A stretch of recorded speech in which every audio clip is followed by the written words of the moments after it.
All right, it might just be a small group today. We'll go ahead and get started anyway. Let's see, can I get someone to volunteer to take some notes today?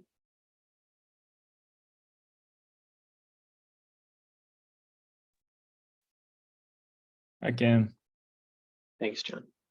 Do I for notes on like the RFCs, do I take them in the RFCs themselves or on this?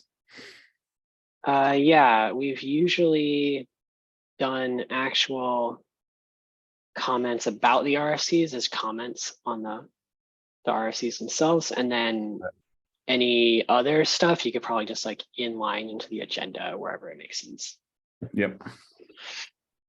All right, so then speaking of RFCs, let's go ahead and take a look at the RFCs. Let me share my screen.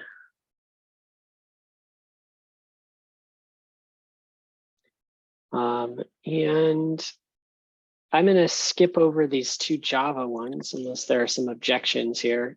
I feel like we've talked about them or brought them up at every meeting for a while, and they're not making much progress at the moment, so they'll just sit there.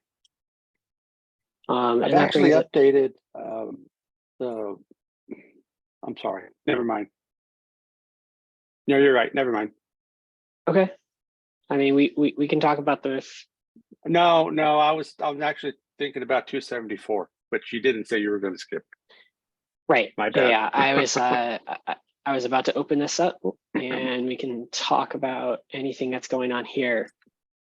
So I made some updates based on some comments from Daniel, and I've asked the builder maintainers to review and comment specifically on the ownership, the joint ownership proposal. Okay.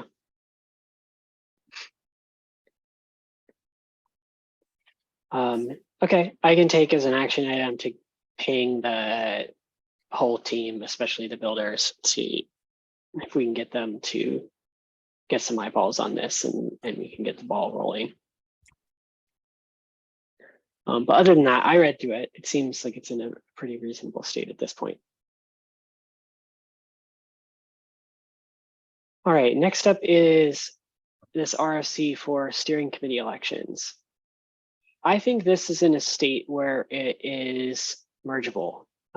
Dan being the only other actively participating steering committee member we have today. So myself as the author and Dan's approval puts us at over a majority. And so I think we're good to go there, which means we can start to plan the actual elections process. We'll make sure that's really transparent and clear and folks know when that's going to happen. But yeah, we're going to have some elections, which would be great. Any questions anyone had on this or any comments? I was planning to go ahead and merge it after this meeting.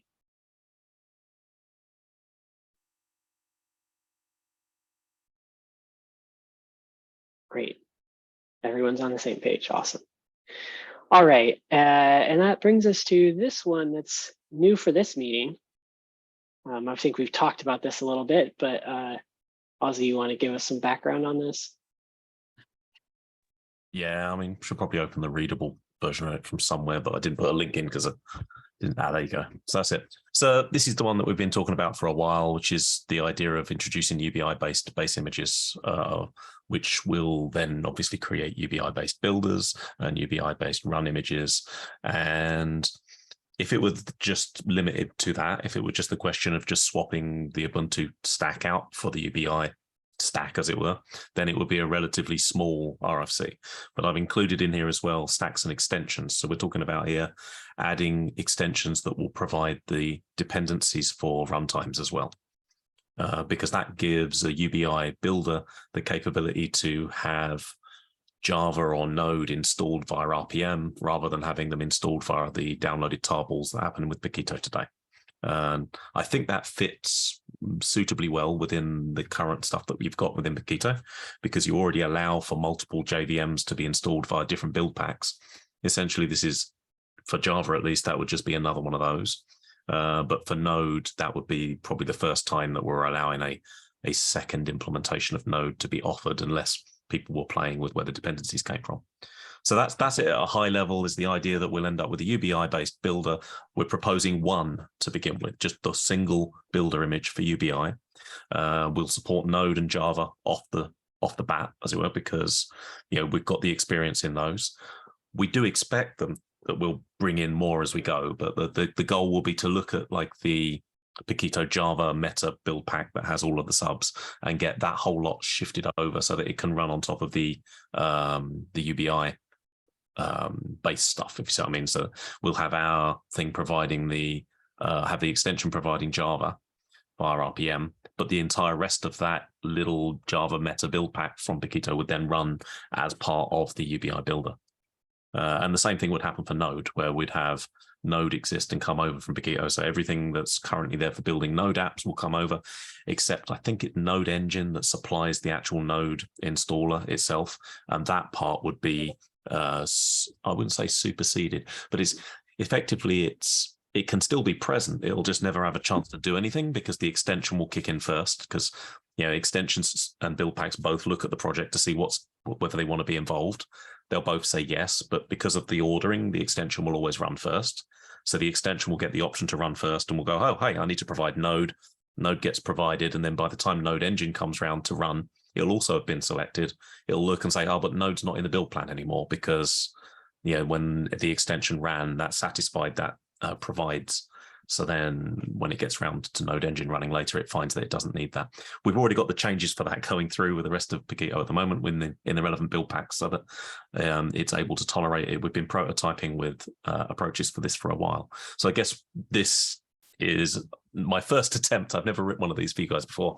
My first attempt at putting together an RFC to sort of describe what I think is needed and where we go from here.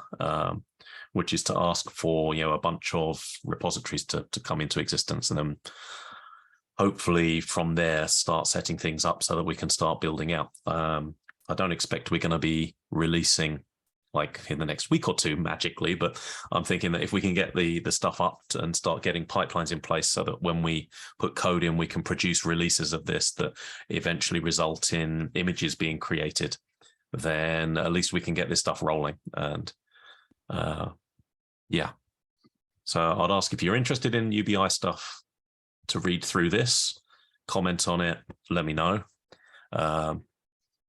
If you happen to be part of any of the people who will be involved in creating repositories or setting up build pipelines, or the people who are currently doing this, please let them know to look at this as well, because there's nothing in here that I'm expecting to be different from how, for instance, when Paketo set up the Jammy stacks recently, when they created the whole new tier of stuff that came along. The main difference with this one is we're only proposing creating one image instead of trying to do three. And that's purely to try and limit the amount of testing that we need to do, because we want to get this down so that we can, if we're concentrating on just Java and Node for the first build cut, then we can test those a lot, make sure they're working well. And as they're working, then we can start bringing in other runtimes and expanding out to include more stuff. And that may then lead to us fragmenting the single UBI-based builder image into a collection like exists for Jammy. But I don't think that, or for Ubuntu ones, but I don't think that's needed at the beginning. Any questions? I actually, out of curiosity, because you already envision there might be other builders besides the base one, like similarly to Jammy, why you would think it's necessary, as you anyhow use RPM and like the UBI means to extend that. Like where I'm coming from, we currently produce our own Jammy based stacks. It's tiny plus a little bit so that we can run Node on it. Mm-hmm. And we are actually going kind of the reverse, right? So we have it's similar to Tiny. So for us, it's basically a distroless run image. Now with the latest change we actually even reduced the build image to be distroless basically, because it doesn't need any of the things that are in Ubuntu 22.04. And I can envision in the long run, even if we would plan to extend when all the extension stuff comes into place, to actually like have the Jammy notion in the stack actually as that's where we fetch the packages from, but the actual base image for run and build is from scratch.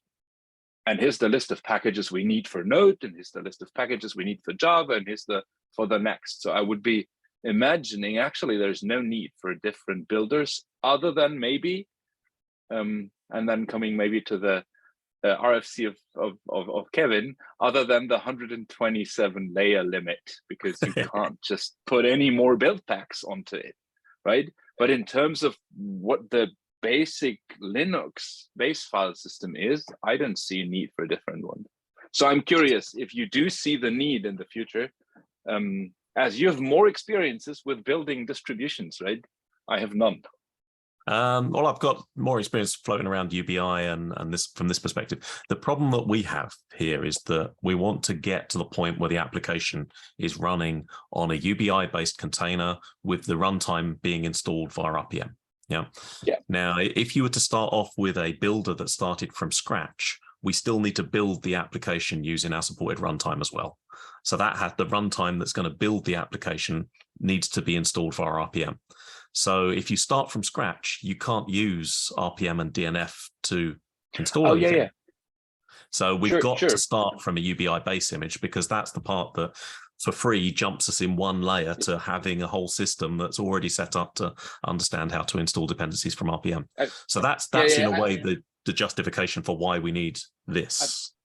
I've gone one step too far in my description, I guess. Sure, for basing it on a UBI, you need something there, but it's a single piece, right? You could similarly argue that maybe for a Jammy stack, you actually want apt-get to be somewhere, but on the other hand side, you can provide extensions that will manage to actually do it even without apt-get not being there in the first place. Similarly, could be true for RPM, but it's kind of not the case for you, right? You plan to base it on a distribution. The basic change is like, I, as an SAP employee, I am not the owner of a distribution. So I'll try to reduce that and have a similar means, no matter what that is. You're coming from a different point. You're coming from being a distribution provider. Sure, you base it on a distribution. I was just more wondering if you would really go for, here's now our base thing, and we'll add another one that has a different flavor of base at a minimum, and why that would be. Yeah, at a minimum, I'm envisaging that we'll need a second builder just to handle native, because I know that the dependencies for building a native app are complex, and at least in the research I've done so far, the distribution mechanism for those dependencies for UBI stacks is a pre-built UBI image that has those dependencies installed. So at that point, I'm in trouble, because then I can't actually install the native dependencies using RPMs. I have to go and extend that native base image to gain those capabilities. So then I need to fork my base images to have one that has, extends from essentially UBI 8 minimal. So that's as close to empty as you're ever going to get, really. And then the other one will extend from whatever the native compilation base would be. As far as going beyond that goes, it entirely depends, I think, then on sort of customer demand, because we know Node and Java are needed. If it comes down to the fact that there are more, it depends then on how big, and I suspect this is the same problem to a certain problem. It depends how big that one base builder image becomes, because if that builder starts to get larger and larger as it gains more capabilities, then at some point you need to cull that back and say, look, here's a more focused builder that you can use just for your runtime environments. But that's the point where I think it could be handled via built and run extensions. Yes, I mean, if you want to add PHP, for example, and now there's a bunch of whatever things you need for it, like just taking one of the things that are used in that are in the Paketo full builder, you could install all of those using extensions. Yes, so you could actually put that in the order toml of a single builder. Depending on the 127 layer limit, though.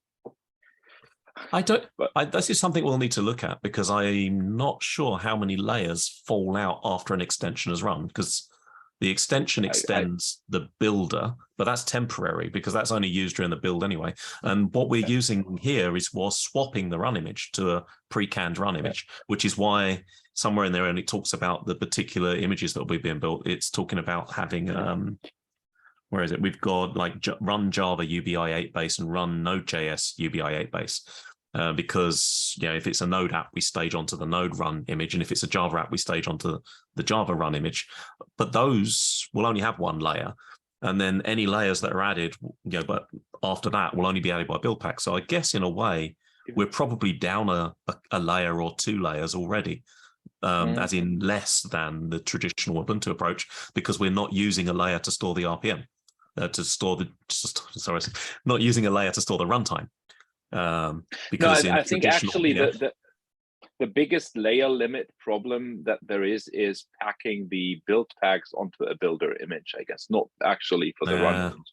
It's like, because every component Buildpack becomes its own layer, and now put in there 5 meta Buildpacks, you'll have quite a list of. I mean, at least to start, I think that's the point there. But with only targeting Java and Node, I don't think that's an issue, at least to start. Yeah, I was going to say, I think that's a problem that the whole of Paketo has got wide. So we'll follow what you're doing at the moment, and then if that becomes a problem that gets solved somewhere else, we'll follow that solution as we roll through here.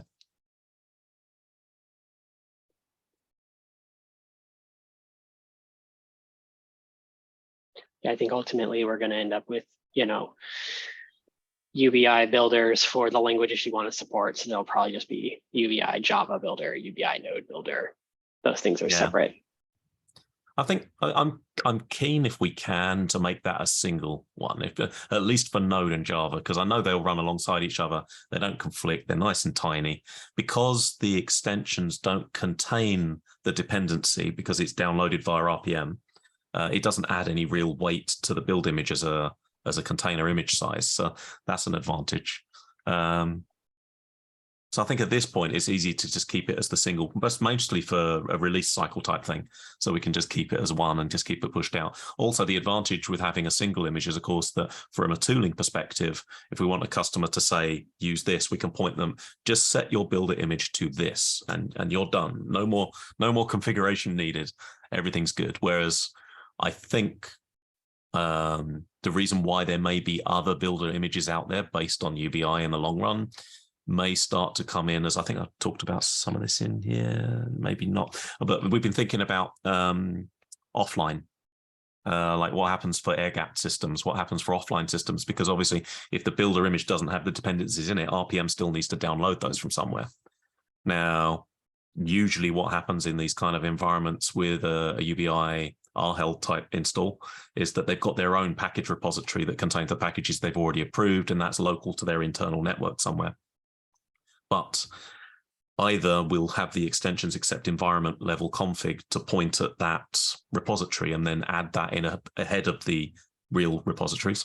Or if we can't do that, the advice is going to have to be to those customers to build your own builder image that is configured appropriately to talk to your RPM repos. And that's not difficult at this point, really, because the base builder image is, for us, just UBI 8 minimal. So they would just take whatever they have as their base image that's pre-configured to talk to their repositories, and then rerun the build with that as their new base image and produce their new builder. I'm torn on that, because I think the environment level config is kinder, because there's only the one deliverable. But I think there's a lot of merit to having customers that are in air-gapped go through the motions of actually creating their own builder image and tailoring it and customizing it to what they want, because that way they know the security aspects of it and they know what they've made it do or what they haven't made it do as well. The two generally go hand in hand, is what I'm thinking. People who are air-gapped tend to be absolutely focused on the versions of everything that they're running and knowing that it has the same version that it did when they built before. And there's a huge requirements thing that usually all goes together in one hit. Okay. Well aware of the trade-offs of one big builder versus the lots of builders playing, given Kevin's RFC. It's definitely a big trade-off, right? The ease of use of having something like the full builder is great. But like we run into these limitations, and it's preventing, we basically are in a state where we can't add any more things to the full builder right now. Yeah. But for now, you only have those 2 languages you're supporting, so you're probably well below the limit at this point. Yeah, still ends up with a fair number of build packs. And I think the goal is, or at least my goal with creating these is to make sure that although the extension can install the runtime and will do by default, but to have a flag there that disables that. So then if there's a customer that's really adamant that they want to run, Belsoft Liberica on top of a UBI8 stack, so they can run it in Amazon and then do something very strange, then it'll still be possible to do that. And there's no reason, because from a technical perspective, it's just disable the extension's behavior through a flag, and then later on Java will kick in and do whatever it would normally. So I think that's key, is I want this to work with the existing ecosystem that's there as much as possible, rather than becoming a special case for it, because I think that rapidly becomes unmaintainable. Yeah, the goal here is to have these basically look and feel like any other Paketo stack will, with the exception of the fact that the runtimes are coming via a different place, and obviously they're on UBI, not Ubuntu, but that one is the smaller difference in some ways. I mean, there's the difference between UBI and Ubuntu is just, okay, you might have a slightly different level of bash as your default version. You might need to be careful of which flags you've used on some stuff, which scripts you've used, that kind of stuff. But in the whole, the bigger change here is making sure that the dependencies can come from RPMs, and that becomes the default option for the UBI application packaging. I guess as well, the run image selection is different, because today all Paketo applications are based off of a common run image for the stack, which is tailored using layers to apply the runtime that's required to run the application. Whereas here, the extension baits and switches away from an empty run image that does nothing to a run image that has everything pre-canned. And obviously there are still layers that kick in to apply things like CA certificates and stuff, but they're not layers that are applying the runtime in the same way. So there's no common route to that. And although upstream is still working towards allowing run image customization via extensions, the problem with that is that as soon as you start allowing run image customization through extensions, you lose the ability to rebase, because your common base image that you started with is empty and doesn't have the runtime in it. So if you rebase to something else, the steps that were played to the extensions that applied their Docker file manipulation to the run image never have that option to run again during a rebase operation. And so by default, when you start doing run image switching or run image modification, then the run image becomes non-rebasable, and there's a flag within the flow that makes that happen. You can override the flag, but then you have to be really, really sure that you know what you're doing, whereas if we're doing run image switching, rebasing remains an option, because we haven't done anything to the run image that we started from. So in theory, you can go out there and say, okay, every application that I built that was using UBI Java is now going to get rebased to a newer UBI Java stack, and it will still work. Whereas that won't work once, say, if we're doing run image modification and we started with UBI8 minimal and then we RPM installed Java to it, then what happens when you rebase your application? You lose the RPM installed Java, and then the app doesn't work anymore. Interesting. That's the first time I hear something where I really consider rebase useful again, because I understand it. Like for the Ubuntu stacks, I don't get it. There are as many vulnerabilities or possible vulnerabilities in a Java virtual machine than there are in the base packages. So rebase is not really an option. You anyhow have to regularly rebuild and actually do the whole thing. For this is no longer true, because it's basically probably the application layers, right? So I guess a UBI Java base image might also contain something like a Tomcat, right? Everything you need for it, because if not, then you're again kind of, I don't get the point of rebase, to be frank. So the rebase in this case, you'd be rebasing the layer that has your UBI based container, which could have known things. And this is why UBI images are refreshed quite regularly, and they list all the CVEs that they fixed against it. And then if you're looking at a UBI runtime image, which are also put out regularly and supported, then you're looking at those guys follow the UBI base images, but they'll also roll out the the 0-day fixes for Java and stuff like that. So those are the levels that you need to be on if your application wants to be as good as you can get it. And this, I mean, Rebase presents a really, really attractive way here to get your application into a container that's like, say you were running on UBI Java that you built with yesterday, and they've just released a new one, then a Rebase and you're up and running again.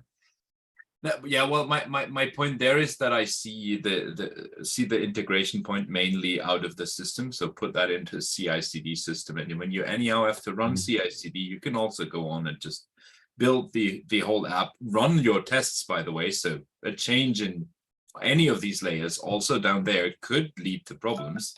So you you want to have the additional assurance of your tests. And then the distinction of rebase or rebuild is very slim. Becoming, I think, smaller. Let's say it that way. Like, I get the point of like in a Cloud Foundry environment, right, where it's a platform team somewhere very far from the application team that is exchanging things underneath, on their schedule. But container images, nah. If you don't build them in the system, anyhow, somebody has to trigger the build for that image. Yeah. So it's different, right, from a root file system that actually gets exchanged on a Diego cell. So I get the rebase functionality of CF. I don't really quite fully get it for. I think it has some nice advantages that I think a lot of Kube customers aren't used to thinking about in that manner. And I think as a result of that, you have got a much better ecosystem from the Kube side, where people have got used to the idea of rebuilding, because, as you say, that allows you to rerun all of your regression tests to make sure that the new container actually still passes whatever quality metrics you need before you deploy it. But I think also there's a lot of Cloud Foundry customers that are finding themselves moving towards Kube and wanting to hold on to their old way of thinking. And for those companies, this is a lifeline in a way. A very attractive one, I think, as well. Cool. A shame there's not more people. I was hoping to get a lot of feedback. But I think the good thing is that even if I get started on this as soon as possible, there's still plenty of time for feedback and discussion and changing it as it evolves. Because I think my main motivation here is just to try and actually get things going so that we can get started on it. So. Yeah, I made sure to add a bunch of the maintainer teams got pinged for reviews on this. So hopefully you will start to get some feedback. I'll also bring it up with the folks from the VMware side when we meet for our daily stand-up to talk about Buildpacks stuff. Excellent, thank you. Make sure those folks see it. All right, I think this was the last RFC. Great. So that's RFCs done here. Next up, we've got CNB updates and questions. I think the latest CNB stuff I've seen has been that there's like movement on the removal of stack IDs and mixins, which is great. It'll allow us to make some of the build packs quite a bit more stack agnostic, which is wonderful considering the UBI stuff we're just talking about. We can start to just, say this works on a Linux distro, and like that's a pretty reasonable thing to say. Other than that, I know there was also some movement on the run image extension stuff. I haven't seen anything come out concrete though at this point. I just saw that folks are making progress on it. Anything else that anyone knows of on the CNB side that's worth bringing up, talking about in today's discussion?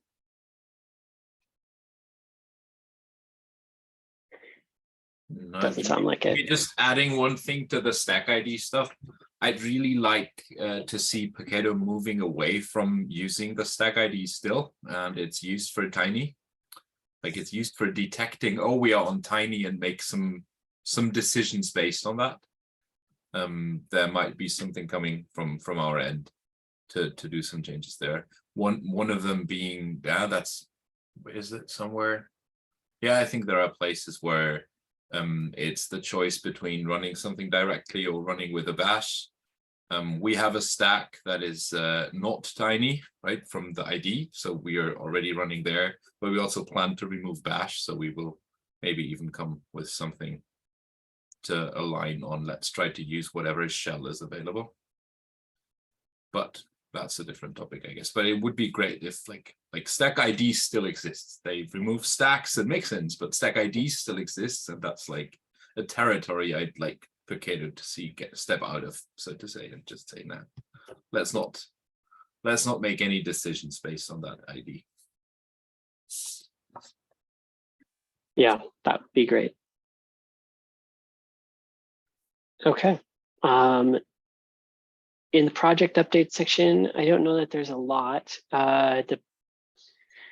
Today, there was a new release of the Jam CLI major version to 2.0. The reason being is we removed support for updating dependencies that are pulled from the dep server. This is like the common dep server infrastructure where we were like hosting dependencies. This is because all the dependencies work over the last, 9 months or so has finished, and we basically don't have anything on the dep server that should be hosted there anymore.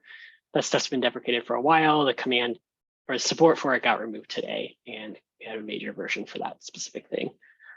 So if you were relying on that for any reason, which I can't imagine a lot of people were, it's broken now or doesn't work.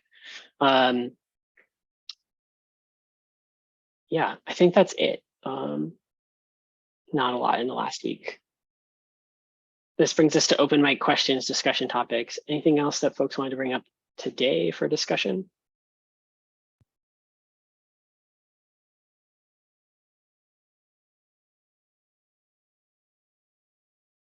All right.